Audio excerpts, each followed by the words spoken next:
عاوزة تجددي مطبخك وتجيبي فيه ادوات كتير جديدة وكمان ترندي ولسه نازلة جديدة. تعالي وانا اقولك المكان فين. هنا كانت الحلال بتاعة المكرونة، وناس كتير بتستخدمها كمان للكسكسي.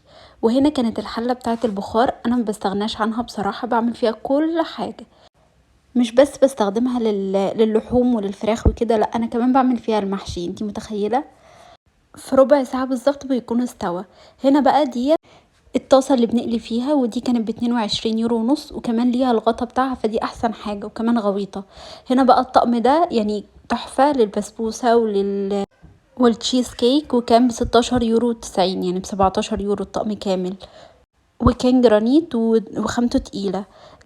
هنا بقى كان طقم تاني 3 برضو، بس ده للعيش، يعني العيش الفينو وللعيش العادي، وكمان للتوست لو انت عايزة تعملي توست، وبنفس السعر. يعني ده كان طقم تاني جرانيت وتقيل بأمانة. ده بقى للعيش لو انت عايزة تحفظي العيش فيه، فكان شكله حلو وشكله كلاسيكو قوي. هنا بقى كانت البرطمانات اللي انتي تحطي فيها القهوة والشاي وكده، وكان في مقاسات كتير والوان اكتر، يعني الابيض والاسود قصدي والفضي، كان شكلهم حلو. ده كان يعني تقيل، خامته كانت بورسلين. يعني بصي والزيت، يعني انتي لو عملتي طقم كده يبقى شكله حلو قوي جنب البوتاجاز. وهنا حاولت اوريكي الاطقم بتاعه الفناجيل الصغيره بتاعه الشاي مش القهوه.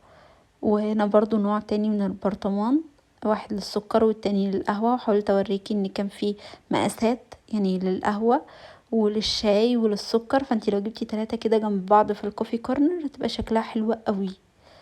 وكان في اشكال كتير، يعني بصي الطقم ده عجبني قوي، يعني ده للفالنتين هيبقى شكله حلو قوي على السفرة. وكان برضو بورسلين، يعني ممكن كمان يدخل معاكي الفرن. فبصراحة عجبني قوي الشكل، وعجبني الستايل بتاعه. وكان في اشكال كتير برضو ترندي لسه نازلة. يعني بصي الشكل ده، لو انتي حطيتي فيه مقبلات بقى وحاجات من ديت تبقى شكلها حلو قوي. يعني جددي في البيت بقى واشتري حاجات كتير جديدة. انا بحاول اوريكي الاماكن اللي موجود فيها الحاجات ديت، علشان يعني مش هنبقى بقى هو نفس الطبق هو نفس الحلة هي نفس البتاع. لا، حاولي تجددي في البيت، وكمان بقى اسعار رخيصة، يعني مش اسعار غالية. يعني شوفي بوريكي كل الحاجات اللي كانت موجودة. انا ماسكالك الاسكفالي كله حاجة حاجة بوريها لك، يعني مفيش اكتر من كده. يا رب بس تكون الفيديوهات بتاعتي عجبتكم وبتعجبكم.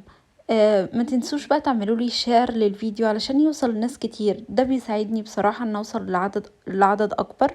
وكمان ما تنسيش تعملي لي لايك وكومنت حلو، يعني قولي لي المكان اللي انت عايزاني اصور فيه تاني ايه. المكان ده كان اسمه ريسبارميو كازا.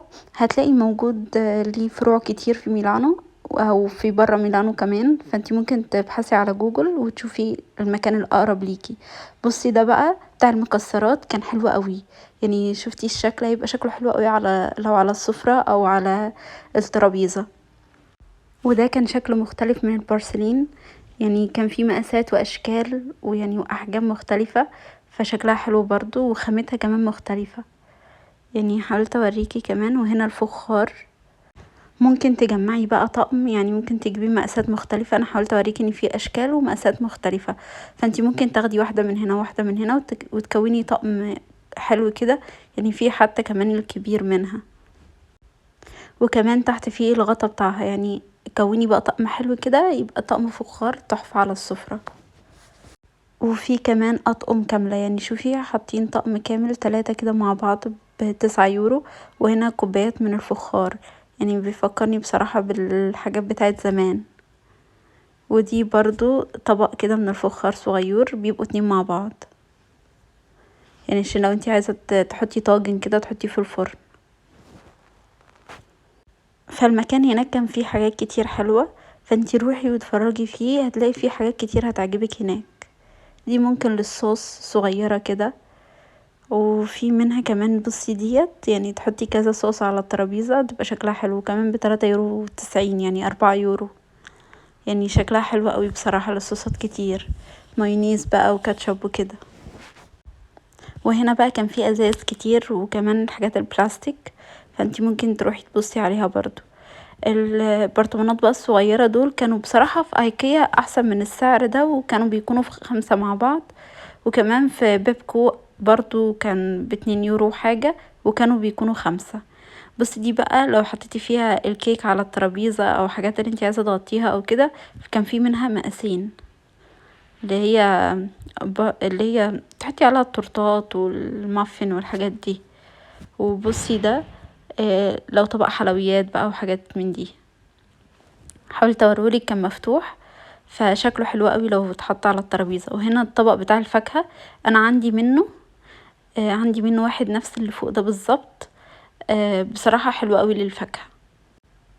والدورق اللي فيه بط ده حاولت اوريهولكوا علشان يعني انبسطت بيه قوي. ودي برضو كمان للفاكهه، يعني لو انت مش عايزه الازاز او كده عشان اولادك، فانت ممكن تجيبي دي، هتبقى شكلها حلو قوي، طبق للفاكهه. فانا حاولت اوريكي كل الحاجات اللي كانت هناك. يا رب يكون الفيديو بتاعي بيعجبكم.